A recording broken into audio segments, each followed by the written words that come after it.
Uitați, mă, fraților, pe 8 ianuarie 2025 în Antwerp, Belgia. Petrochimiile lor, ale belgenilor, au voie, ale noastre n-au voie.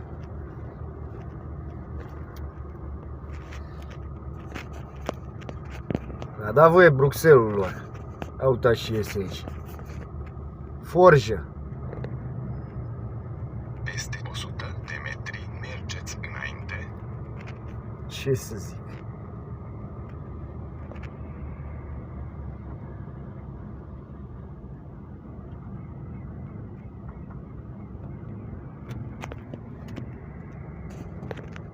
Da.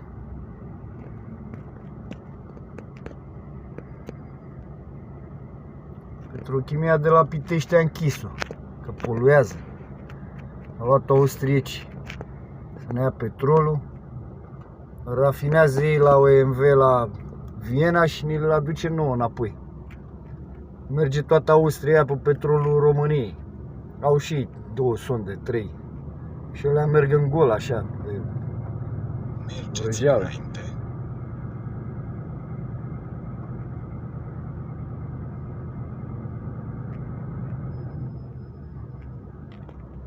Da.